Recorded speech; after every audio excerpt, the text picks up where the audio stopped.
falar agora com você um assunto muito sério, que vem dominando aí toda a mídia brasileira e quiçá mundial, sobre o desafio da baleia azul, esse jogo aí realmente macabro que vem assolando, preocupando aí os pais do nosso país. Mas eu quero te fazer uma pergunta.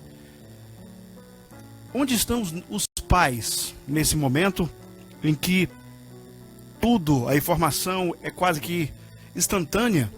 Onde estão os pais com a sua educação? Onde estão os pais que não veem os seus filhos de repente caindo numa depressão, caindo num golpe baixo, um golpe bancado por salafrários que usam a rede mundial de computadores para levar pessoas de bem, pessoas que talvez por algum outro motivo, alguma patologia, algum problema, algum trauma, caem em depressão. Porque esses desafios são atraentes aos nossos jovens? Por que nós estamos cada vez mais negligenciando a educação dos nossos filhos? O jogo da baleia azul, série de 50 desafios, cujo objetivo final do jogador é acabar com a própria vida, está movimentando as redes sociais, principalmente desde o início desta semana, quando a Delegacia de Repressão aos Crimes de Informática do Rio de Janeiro divulgou que está fazendo um rastreamento das redes sociais para reunir informações sobre o jogo. Um inquérito foi instaurado depois que a mãe de um menino de 12 anos denunciou que o garoto foi convidado a participar da série de desafios. Vamos entender um pouco esse jogo. É rápido, é sucinto, não vai demorar muito. O jogo consiste em uma série de 50 desafios diários, enviados à vítima por um curador. Há desde tarefas simples, como desenhar uma baleia azul numa folha de papel, até outras muito mais mórbidas, como cortar os lábios ou furar a palma da mão diversas vezes. Em outra tarefa, o participante deve desenhar uma baleia azul em seu antebraço com uma lâmina. Como desafio final, o jogador deverá se matar.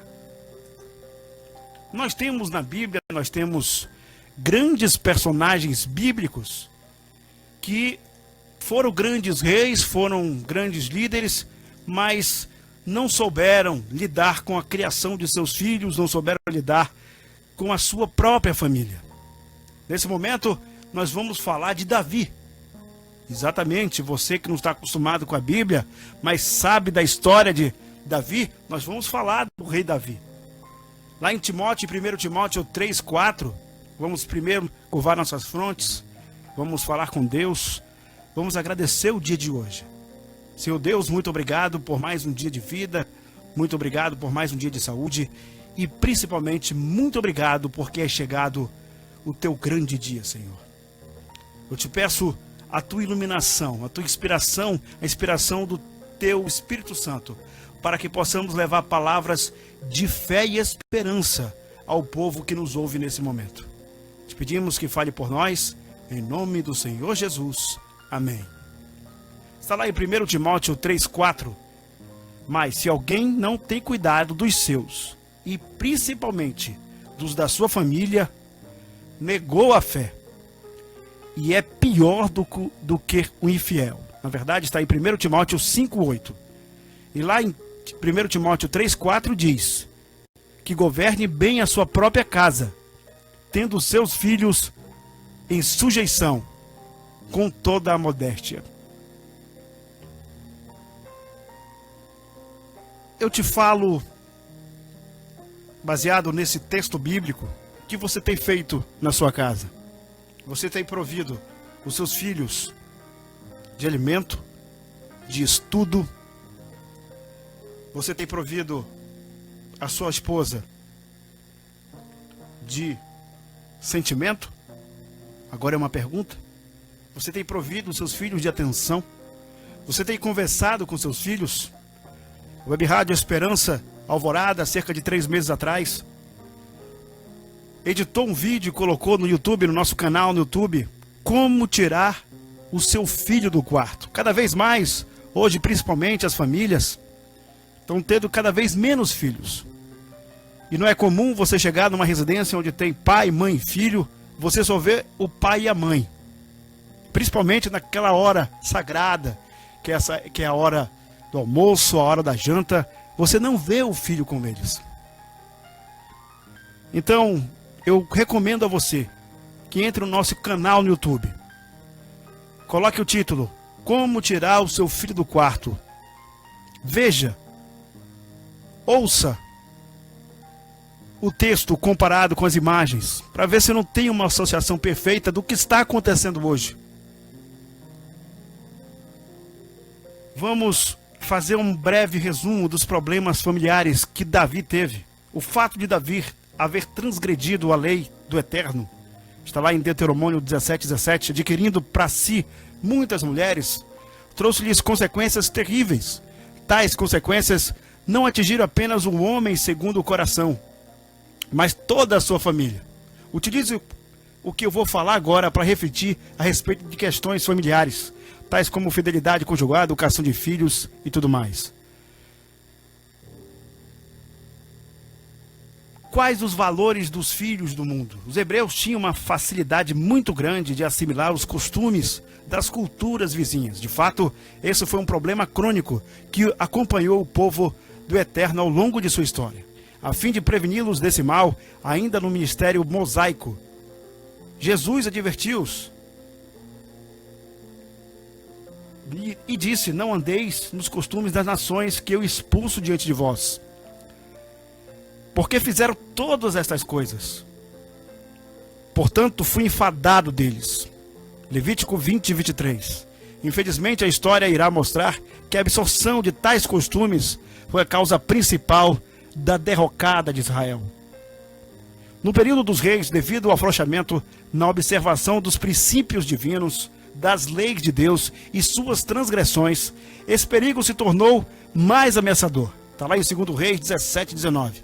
Muitos costumes vividos por Davi, como de possuir várias mulheres, por exemplo, refletem mais a cultura circundante dos seus dias do que a cultura bíblica judaica.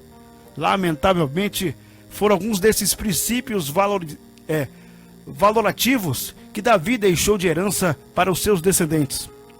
Uma coisa pode ser legal, isto é, amparada por um costume ou até mesmo por uma lei coercitiva. Porém, essa mesma coisa não pode ter apoio moral. Hoje em dia, os filhos, sobre a política de não poder invadir a privacidade dos filhos, cada vez mais vemos crianças, essa que é a palavra, crianças e adolescentes, entrando num caminho que às vezes é sem volta. Por todo o planeta, esse jogo vem fazendo vítimas, vem fazendo famílias, vem destruindo famílias, simplesmente se regozijando do suicídio. A palavra diz que não devemos negligenciar a educação de nossos filhos. Davi deveria ter amado seus filhos o suficiente para se envolver em suas vidas e corrigir os seus pecados. O fracasso de Davi na formação cultural dos filhos acarretou tragédias para dentro de sua casa. Davi primeiro fracassou em não impor limites a seus filhos. Atualmente observamos diversas pessoas correndo da igreja, de igreja em igreja em busca de profecias, de revelações.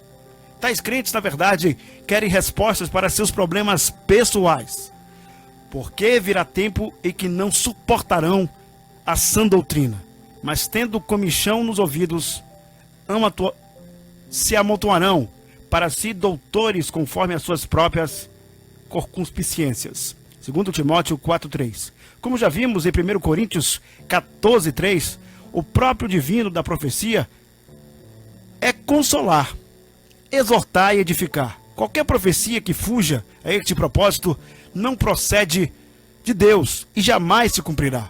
Quando o profeta falar em nome de Deus e essa palavra não se cumprir, nem suceder assim esta palavra que Deus não falou, não se observa.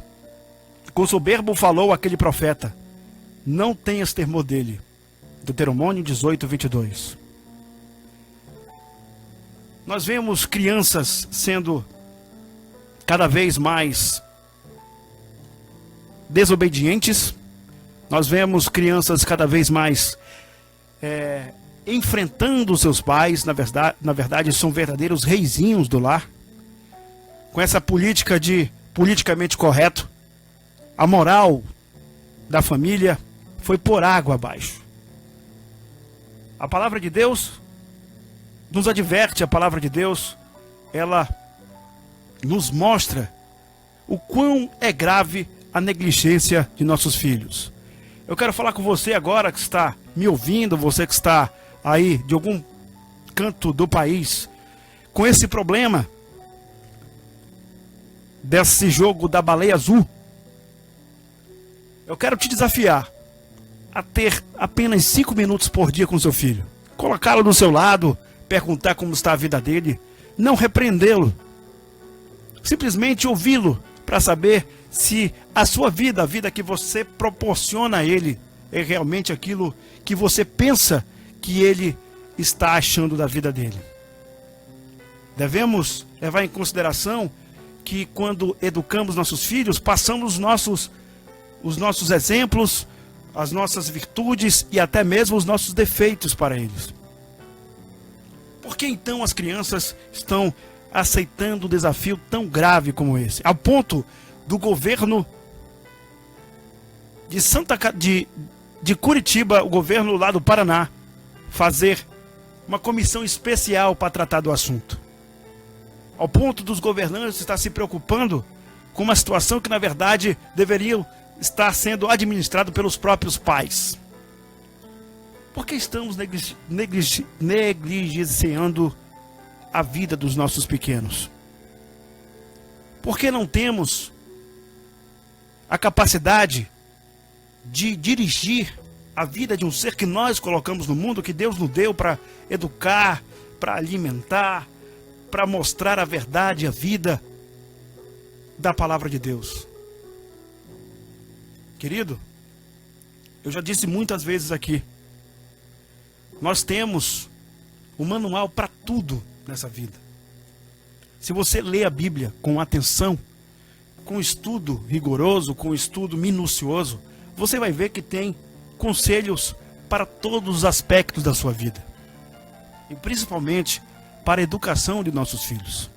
É muito importante que você esteja atenado nas atualidades, que você não negligencie, por exemplo, a cultura do seu filho concernente à política, as novidades, os jogos, o programa que ele assiste. Isso é muito importante para que nós possamos, dentro de um contexto, entender o que está acontecendo. Nós, da Web Rádio Esperança Alvorada, eu vou tirar o vídeo do ar porque está travando muito. Muito obrigado a você que esteve conosco. Eu não estou conseguindo visualizar. Se você está me assistindo, por favor, manda aqui uma mensagem para que eu tenha a certeza que você está assistindo, porque senão eu vou ter que desligar, porque travou aqui, está congelada a minha imagem. Eu quero te perguntar nesse momento de muita apreensão em muitos lares brasileiros: o que devemos fazer para blindar os nossos filhos concernente a esses jogos da atualidade? Será que temos que deixá-los presos em nossos quartos? Presos em seus quartos, presos em nossos apartamentos, presos em grandes condomínios, atrás de paredes? Ou devemos simplesmente conversar e mostrar os perigos da vida, os perigos, mostrar a realidade, dar um choque de realidade nessas crianças? Davi fracassou como pai porque primeiro foi um pai ausente.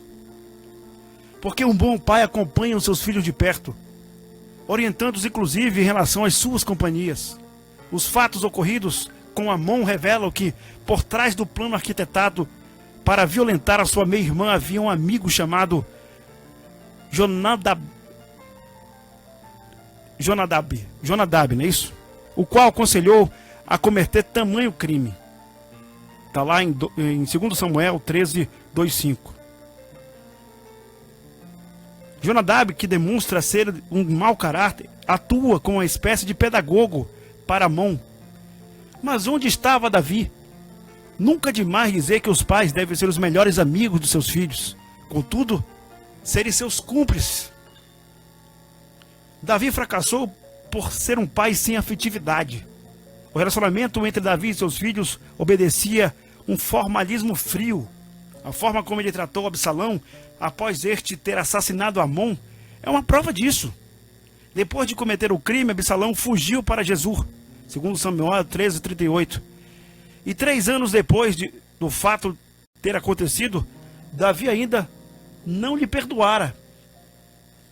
Graças à intercessão de Joabe, Absalão volta ao palácio real, mas sem ter o direito de ver a face do pai. Está lá em 2 Samuel 14:28. Após muita insistência, Absalão foi admitido na casa real.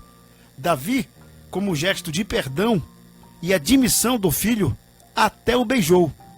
Mas tal fato foi insuficiente para reparar os danos causados pela falta de afetividade do passado. 2 Samuel 14:33. E completando o círculo das desgraças, Absalão armou um golpe de estado e acabou morto. 2 Samuel 18:9-15. O que temos a refletir é que Deus nos aceita apesar do pecado e nos disciplina por causa de nosso pecado também. O afeto e a presença dos pais na vida dos filhos é fundamental para uma boa educação. E por fim, para concluir, há por certo outras virtudes de Davi que ainda não contemplamos. Todavia, essa análise às avessas visa nos alertar para os perigos que cercam nossas famílias.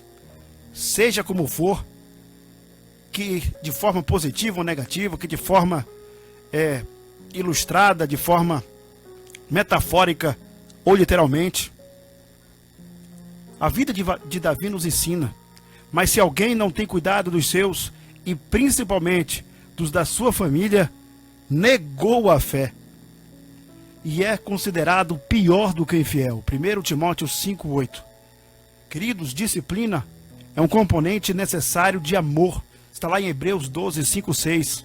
Obviamente, a disciplina paterna oferecida por cristãos no contexto da família deveria sempre ser amorosa, nunca aplicada com raiva.